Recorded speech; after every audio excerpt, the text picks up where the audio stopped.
오늘 오전 10시 20분경 규모 4.8의 지진이 뉴저지 일원을 강타했습니다. 지난 100여 년간 동부 해안가에서 발생한 지진 가운데 가장 강력한 규모입니다. 연방항공우주국 나사에서 엔지니어로 근무하는 30대 한인 남성이 데이팅 앱에서 만난 여성 6명을 연쇄 성폭행한 혐의로 기소돼 충격을 주고 있습니다.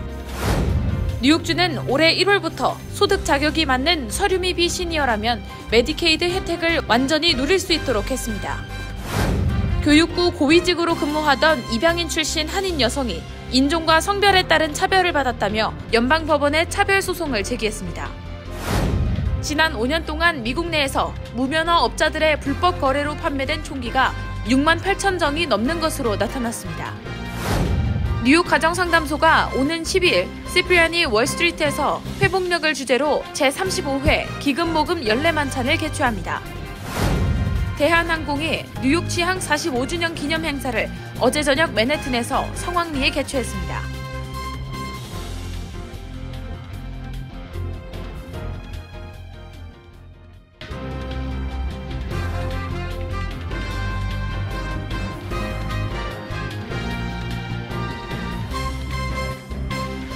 여러분 안녕하십니까? KBTV 뉴스9 이창원입니다. 오늘 아침 지진으로 놀라신 분들 많으실 텐데요. 오늘 오전 10시 20분경 규모 4.8의 지진이 뉴욕 뉴저지 지역을 강타했습니다. 연방지질조사국은 오늘 발생한 지진이 지난 100년간 동부 해안에서 발생한 지진 가운데 가장 강력하다고 밝혔습니다. 첫 번째 소식 김은지 기자가 전합니다.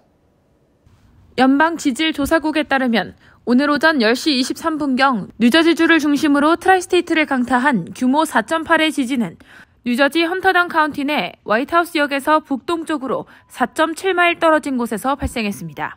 진원의 깊이는 5km로 이번 지진은 뉴저지주를 포함해 인근 뉴욕과 커네티컷, 보스턴, 필라델피아, 메릴랜드주에서까지도 진동이 감지됐습니다. 지질조사국은 이번 지진이 약 4,200만 명에게 영향을 줬을 것으로 추정한다고 밝혔습니다. 뉴욕에 있는 유엔 본부에서도 안보리 회의 도중 지진으로 인한 진동이 감지돼 회의가 잠시 중단됐고 연방항공국은 뉴저지 지역 지진으로 상황이 급변하고 있다면서 일부 항공의 출발을 일시 중지시켰습니다. 바로 옆에서 지하철이 지나가거나 공사하는 줄 알았는데 알고 보니 지진이었다며 이렇게 큰 진동은 처음이라고 전했습니다. 뉴욕시 맨해튼에서도 건물이 흔들리는 게 느껴졌다는 주민들의 제보가 잇따랐습니다. 부상자는 아직까지 보고되지 않은 가운데 지질조사국은 오늘 발생한 지진이 1884년 이후 뉴욕 뉴저지 인근에서 발생한 지진 가운데 가장 강력한 지진이라고 밝혔습니다. 지난 1737년, 1783년, 1884년에 뉴욕 인근에서 규모 5에 가까운 지진이 발생한 바 있지만 이후 140년 만에 강력한 지진이 발생한 것입니다. 비교적 큰 규모의 지진이 미 동부 지역을 덮친 것은 지난 2011년 버지니아주에서 발생한 것이 마지막이었습니다. 당시 규모는 5.9로 노스캐롤라이나와 메인주에서도까지 진동을 느꼈습니다. 캐시 호컬 뉴욕 주지사는 성명을 통해 이번 사태에 대해 매우 심각하게 받아들이고 있다며 도로는 물론 모든 송전선과 댐을 점검하고 피해가 없는지 파악하도록 지시했습니다. 백악관 역시 성명을 통해 뉴욕 및 뉴저지 지역의 모든 필요한 지원을 약속했습니다. KBTV 뉴스 김은지입니다.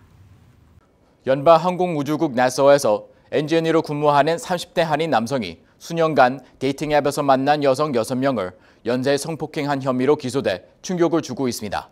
당국은 밝혀지지 않는 피해자가 더 있을 것으로 판단하고 수사를 확대하고 있습니다. 이어서 김은지 기자의 보도입니다. 텍사스주 해리스 카운티 검찰은 나사의 엔지니어 에릭 심 씨를 4건의 성폭행 혐의로 추가 기소했다고 밝혔습니다. 이에 앞서 휴스턴 경찰국은 지난 2월 29일 심 씨를 2명의 여성을 성폭행한 혐의로 휴스턴 지역 나사 존슨 우주센터에서 체포했었습니다. 해리스 카운티 검찰 김오그 검사장은 기자회견에서 심 씨를 연쇄 성범죄자라고 지칭했습니다. 검찰에 따르면 심 씨는 지난 2019년에서 2022년 사이 데이팅 앱을 통해 만난 여성 6명을 성폭행하고 경찰에 신고할 경우 성관계 영상을 공개하겠다고 협박했습니다. 오그 검사장은 심 씨는 나사에서 근무한다는 점을 내세워 여성들에게 접근했고 일본, 영국, 캐나다 등 해외여행을 자주 다녔다는 점에서 추가 피해자가 있을 것으로 본다며 현재 그는 60만 달러의 보석금을 내고 풀려났지만 법원으로부터 24시간 가택 연금 명령을 받은 상태라고 전했습니다. 휴스턴 경찰국 측은 체포 당시 수색영장을 발부받아 심 씨의 거주지에서 피해자들의 물품 등 다수의 증거물도 확보한 것으로 알려졌습니다. 이번 수사는 성폭행 피해자들이 경험담을 공유하는 소셜미디어 사이트를 통해서 시작됐습니다. 해리스 카운티 검찰 제나 오스왈드 검사는 피해 여성 중에는 약물에 의해 의식을 잃은 상태에서 성폭행을 당했다는 증언도 있었다며 심 씨의 범죄 혐의는 매우 약탈적이기 때문에 피해를 본 여성들이 있다면 용기를 내서 수사기관에 연락을 달라고 당부했습니다. 이와 관련 심 씨의 변호를 맡은 닐 데이비스 변호사는 모든 관계는 합의로 이루어졌다며 여성들은 허위 주장을 하고 있으며 우리는 배심원단에게 결백을 증명할 것이라고 입장을 밝혔습니다. 나사에 따르면 심 씨는 9년간 엔지니어로 근무했습니다. 심 씨는 지난 2012년 노스캐롤라이나 주립대학에 다니며 나사에서 인턴으로 근무했습니다. 당시 나사 소속의 우주비행사, 존슨 우주센터 대표, 과학자, 인턴 등과 함께 강남 스타일을 나사 존슨 스타일로 패러디한 영상을 제작하고 직접 출연까지 했었는데 이 영상은 조회수 860만 회를 기록하며 세계적으로 주목을 받았습니다. KBTV 뉴스 김은지입니다. 뉴욕주가 서류비비 시니어에게 일반 메디케이드를 제공하는 가운데 뉴욕시 정부는 각 커뮤니티 대상 등록 캠페인을 시작했습니다. 뉴욕주는 올해 1월 1일부터 소득 자격이 맞는 서류비비 시니어라면 메디케이드 혜택을 완전히 누릴 수 있도록 했습니다. 자세한 소식 전상희 기자가 전해드립니다. 뉴욕시장실 산하 공공참여 유닛과 이민서비스국, 시노인국, 뉴욕시 헬스앤병원 등은 기자회견을 열고 65세 이상 서류 미비 시니어들의 메디케이드 플랜 등록 캠페인을 시작한다고 밝혔습니다. 이전에는 서류 미비 시니어가 응급 의료 서비스에 대해서만 메디케이드 혜택을 받을 수 있었지만 메디케이드 보장 범위를 일반 메디케이드 수준으로 확대한 것입니다. 현재 뉴욕주 외에 캘리포니아, 일리노이 주 등에서도 이와 같은 방식을 채택했습니다. 바뀐 뉴욕주 메디케이드 정책에 따라 뉴욕주에 거주하는 65세 이상 서류 미비자로 1인 소득이 2783달러 이하, 2인 가구 소득 28,208달러 이하, 1인 자산이 31,175달러 이하, 2인 가구 자산 42,312달러 이하인 경우 메디케이드 혜택을 받을 수 있습니다. 공공참여 유닛 관계자는 확장된 메디케이드 가입 시 정기적인 의사 방문, 검사, 의약품 등 일반 메디케이드 혜택을 동일하게 받을 수 있다고 말했습니다. 이 혜택을 받으려면 기본적으로 기존 서류 미비자들에게 제공되던 응급 메디케이드에 등록돼 있어야 합니다. 응급 메디케이드에 이미 가입한 상태라면 주 보건국에서 노티스를 보내 확장된 메디케이드 가입 자격이 있음을 알리게 됩니다. 공공참여 유닛 관계자는 현재 확장된 메디케이드 가입자가 16,000명 수준으로 자격이 있지만 아직 가입하지 못한 이들이 현재 가입자 수만큼 있는 것으로 파악하고 있습니다. KBTV 뉴스 전상입니다. 교육국 고위직으로 근무하던 입양인 출신 한인 여성이 인종과 성별에 따른 차별을 받았다며 연방법원에 차별 소송을 제기했습니다. 이 여성은 연방고용평등기회위원회로부터 소송이 가능하다는 통보를 받아 놓은 상태라 소송 결과가 주목되고 있습니다. 전자인 기자의 보도입니다. 조지아주 귀넷 카운티의 노스크로스 고교에서 커뮤니티 스쿨 디렉터로 재직 중인 제니퍼 페로 씨는 귀넷 카운티 교육위원회와 교육부, 상관인 에릭 스그펜 학업지원국장 등을 상대로 소송을 제기했습니다. 페로 씨는 연방법원 애틀란타 지법에 제출한 소장에서 자신은 암묵적인 인종차별에 항의하다 보복을 당해 교육부 전체 커뮤니티 스쿨을 총괄하는 디렉터직에서 강등됐다고 주장하며 피고 측을 상대로 손실된 임금과 베네핏 보상, 징벌적 배상 등을 요구했습니다. 서울에서 태어나 4개월 만에 미국으로 입양돼 오리건주에서 성장한 페로 씨는 지난 2008년부터 한인들도 많이 거주하는 조지아주 귀넷 카운티 교육위원회와 교육구 두 곳에 채용돼 일하기 시작했습니다. 교육구 소속으로 피치 트리리지 고교 교감으로 근무했던 페로 씨는 2022년 7월 아시아계 여성으로는 최초로 교육구 전체의 커뮤니티 스쿨 디렉터로 승진했습니다. 그러나 긍정적인 업무 평가에도 불구하고 인종과 출신국, 성별에 따른 차별을 당했으며 이로 인해 2023년 3월 17일 강등됐다고 주장했습니다. 페로시는 소장에서 자신은 아시아계를 대표해 아시안 커뮤니티와 한국 총영사관, 아시아계 여러 단체에 적극적으로 참여했다고 밝혔습니다. 애틀란타 스파 총격 사건 이후에는 교육부와 협력해 비영리 단체인 아시안 학생연맹 결성을 도왔습니다. 지난해 3월 17일 결국 페로시는 상사인 시그펜으로부터 노크로스 고교의 커뮤니티 스쿨 디렉터로 전보됐다는 이메일을 받았습니다. 페로시는 새 직책이 업무 책임과 급여, 휴가, 근무 시간 등에 있어서 명백한 강등이라고 주장하며 배심원 재판 요구와 함께 손해배상, 징벌적 배상 등의 판결을 내려달라고 연방 법원에 요청한 것입니다. 그녀는 연방고등평등기회위원회에도 귀넷 카운티 교육위원회와 교육부, 상관인 시그펜이 차별과 보복을 금지하는 규정을 위반했다고 주장하며 클레임을 제기했고 소송이 가능하다는 통보를 받아놓은 상태여서 소송 결과가 주목되고 있습니다. KBTV 뉴스 전상입니다. 지난 5년 동안 국내에서 무면허업자들의 불법 거래로 판매된 총기가 6만 8천 정이 넘는 것으로 나타났습니다. 이 총들은 그동안 368건의 총격 사건에 사용됐습니다. 그러나 이 같은 불법 총기는 판매 기록이 없어 사건 수사에 어려움을 겪을 수밖에 없습니다. 계속해서 전상 기자입니다. 연방 주류 담배 총기 폭약 단속국의 새로운 통계에 따르면 2017년부터 2021년 사이에 불법 거래로 판매된 총기가 6만 8천 정이 넘는 것으로 나타났는데 이 총기들은 구매자의 신원 확인과 배경 조사도 하지 않은 채 거래된 것들이라고 밝혔습니다. 이 무기들은 미국에서 불법 거래된 모든 총기류의 54%에 해당합니다. 이 총들은 그동안 368건의 총격 사건에 사용됐지만 무면허 상인들은 판매한 무기들의 내역을 기록할 의무가 없기 때문에 사건 수사에 어려움을 겪고 있다고 당국은 밝혔습니다. 총기 폭약 단속국 스티브 디텔바흐 국장은 연방수사국 요원들이 무기 구매자를 추적할 수도 원래 판매자와 거래 내역을 밝혀낼 수도 없다고 밝혔습니다. 불법 무기 거래는 범죄 목적으로 사서 소지하거나 암 거래 시장으로 흘러들어간 무기들을 포함합니다. 조사 결과 암 거래 가운데 두 번째로 비율이 많은 경우는 법적으로 무기 소지가 불가능한 사람을 대리해서 총기를 구매하는 비밀 거래들이 있습니다. 조사 보고서에는 불법 무기 구매자와 수령자들은 전에 중범죄를 저지른 적이 있는 전과자들이며 거의 60%의 경우에는 매입자의 신원이나 배경을 수사할 수 없었다고 밝혀져 있습니다. 또 추가로 범죄에 사용된 경우가 25%에 달했습니다. 이는 260건의 살인사건과 220건의 살인 미수사건을 포함한다고 더델바흐 국장은 말했습니다.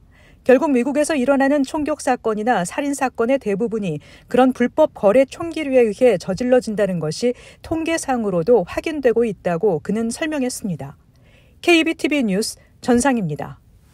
뉴욕 가정상담소가 오는 12일 슬피아니 월스트리트에서 회복력을 주제로 제35회 기금모금 연례만찬을 개최합니다. 연례만찬으로 모여진 기금은 연간 3,000명의 가정폭력, 성폭력 피해자들에게 서비스와 프로그램을 무료로 제공하는 데 큰 보탬이 된다고 합니다. 기러민 기자의 보도입니다. 뉴욕 가정상담소가 오는 12일 치프리아니 월스트리트에서 회복력을 주제로 제35회 기금모금 연례만찬을 개최합니다. 이날 행사에는 JP모건 체이스의 국제법률부서 매니징 디렉터 출신 아트창, CTMD 창업자 닥터 리차드와 니콜 파크, 상담소 초창기이사 헬렌 송과 딸 사라 찬 등 5명 모두 오랜 기간 뉴욕 가정상담소를 물심양면으로 후원하여 수상자 명단에 이름을 올렸습니다. 이번 라이브 옥션에서는 자원봉사자들이 직접 만든 김치와 미쉐린 가이드 한식 레스토랑인 봄에서 와인을 곁들인 파인다이닝, 럭셔리 프랑스 파리 휴가, 메이크업과 사진 촬영 등이 포함된 한복 패키지 등이 기부 물품으로 나왔습니다. 한편 이지혜 소장은 이날 기자회견에서 클라이언트나 아이들이 갑자기 다치거나 지원이 필요한 경우에는 정부 펀딩을 사용할 수 없기 때문에 연례만찬에서 모은 기금으로 도움을 드릴 수 있다며 현재 75만 불 모금을 목표로 하고 있다고 전했습니다. 연례만찬으로 모여진 기금은 가정상담소의 연간 운영비 20% 정도를 차지하며 연간 3,000명의 가정폭력, 성폭력 피해자들에게 서비스와 프로그램을 무료로 제공하는 데 큰 보탬이 된다고 전했습니다. 한편 뉴욕 가정상담소는 지역사회를 중심으로 활동하는 비영리 기관으로 가정폭력 없는 안전하고 건강한 가정과 지역사회를 만들어가는 것을 사명으로 하고 있습니다. KBTV 뉴스 길려민입니다. 대한항공이 한국과 뉴욕을 연결한 지 어느덧 45년이 되었는데요. 대한항공은 뉴욕 취양 45주년을 기념하는 행사를 어제 맨하튼에서 개최했습니다. 당사 관계자들을 비롯해 뉴욕 총영사, 뉴욕 뉴저지 정치인들, JFK 터미널 1 대표 등이 참석했습니다. 현장에 기라민 기자가 다녀왔습니다. 대한항공은 어제 오후 뉴욕 맨해튼에서 한국관광공사, 인천국제공항공사, 스카이패스 비자, 델타항공과 함께 뉴욕 취양 45주년을 축하하는 기념행사를 개최했습니다. 행사에는 이진호 대한항공 미주지역 본부장을 비롯한 대한항공 관계자들과 김희환 뉴욕 총영사, 그레이스리 뉴욕주 하원의원, 엘렌팍 뉴저지주 하원의원, 줄리원 뉴욕시의원, 스티브 롤랜 터미널 1 대표, 뉴욕과 뉴저지 한인회장이 각각 참석했습니다. 참석자들은 지난 45년 동안 뉴욕에서의 대한항공 발자취를 함께 되돌아보는 시간을 가졌습니다. 대한항공은 뉴욕 뉴저지 교민분들에 대한 감사의 의미로 한인회에 감사패를 전달했으며 뉴욕 뉴저지 하원으로부터는 45년간의 공로에 대한 감사의 의미로 감사패를 전달받았습니다. 대한항공 이진호 미주지역 본부장은 지난 45년간 변함없는 사랑과 성원을 해준 동부지역 교민 여러분과 소중한 파트너들의 깊은 감사를 드린다며 존 F 케네디 공항 터미널 공사로 출입국 서비스에 어려움이 많은 상황이나 2026년 뉴 터미널 1으로의 이전과 함께 신규 라운지 등 고객 서비스가 획기적으로 변화될 것이라고 전했습니다. 행사를 공동 개최한 한국관광공사, 인천국제공항공사, 스카이패스 비자, 델타항공은 행사에서 관광 목적지로서 한국을 홍보하고 인천공항 4단계 확장에 따라 강화된 허브 경쟁력을 중점으로 소개했습니다. 한편 대한항공은 지난 1979년 3월 29일 뉴욕에 첫 취항을 하며 45년간 미 동부 지역의 인적, 물적 교류를 잇는 디딤돌 역할을 하고 있으며 한미 양국 간 경제는 물론 한국 문화와 예술을 알리는 문화 교류의 핵심 역할을 해오고 있습니다. 현재 매일 2회 운항 중으로 KE082편은 오후 1시 20분 뉴욕을 출발해 다음날 오후 5시 50분에 인천에 도착하며 KE086편은 오전 12시 50분에 뉴욕을 출발해 다음날 오전 5시 20분에 인천에 도착합니다. KBTV 뉴스 길려민입니다. 이민서비스국은 노동허가가 만료되기 전 갱신 신청을 했다면 승인받지 못하더라도 유효기간을 만료일 이후 최대 540일까지 자동 연장해주는 내용의 임시 규정을 시행한다고 밝혔습니다. 기존 180일이었던 자동 연장 기간에 추가로 360일을 부여한 셈입니다. 이 조치는 오는 8일부터 발효됩니다.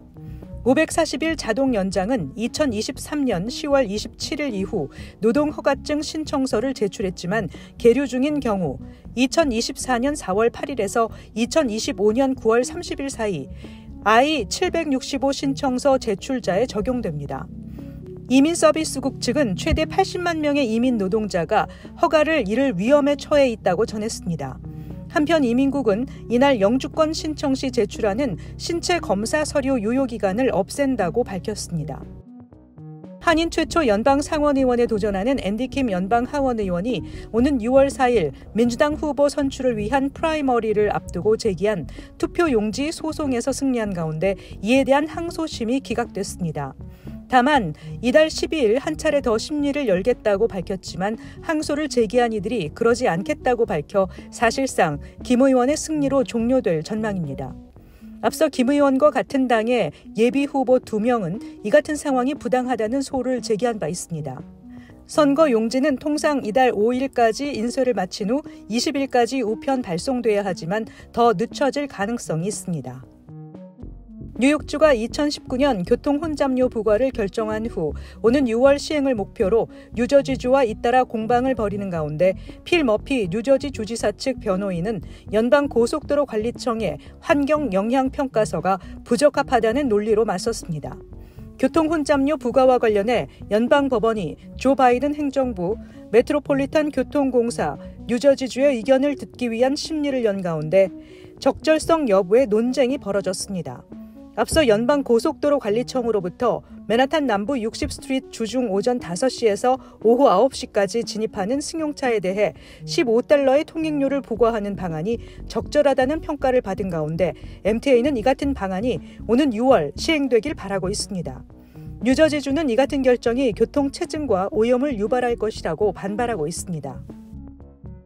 대선 개입 혐의 기소는 위헌이라는 도널드 트럼프 전 대통령의 주장이 법원에서 받아들여지지 않았습니다. 스캇 메가피 풀턴 카운티 고등법원 판사는 변호인 측은 해당 발언과 행위가 보호되는 정치적 발언이라고 주장하는 어떠한 권한도 제시하지 않았고 법원도 이를 찾을 수 없었다고 판시했습니다. 트럼프 전 대통령은 2020년 대선 과정에서 조지아주에서 선거 결과를 전복하려는 공갈 음모 혐의로 기소됐습니다. 검찰은 헌법이 보호하는 차원을 넘어섰으며 정부 공무원에게 거짓말을 하고 허위 문서를 제출해 공무원들에게 영향을 미쳤다고 보고 있습니다. 트럼프 전 대통령 측은 이번 명령에 동의하지 않는다며 항고를 검토 중이라고 밝혔습니다. 잠시 후 커뮤니티 브리핑을 전해드립니다.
이어서 환율과 증시 전해드립니다.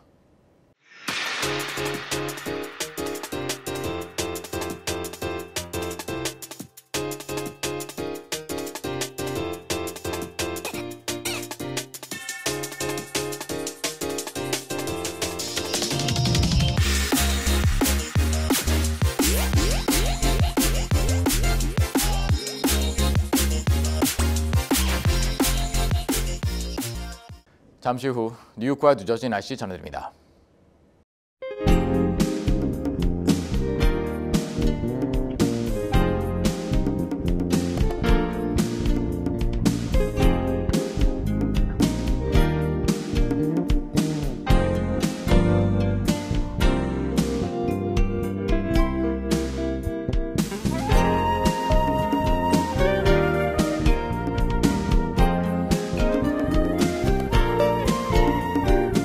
KBTV 뉴스9 마칩니다. 오늘도 시청해주셔서 감사합니다. 편안한 밤 보내시기 바랍니다.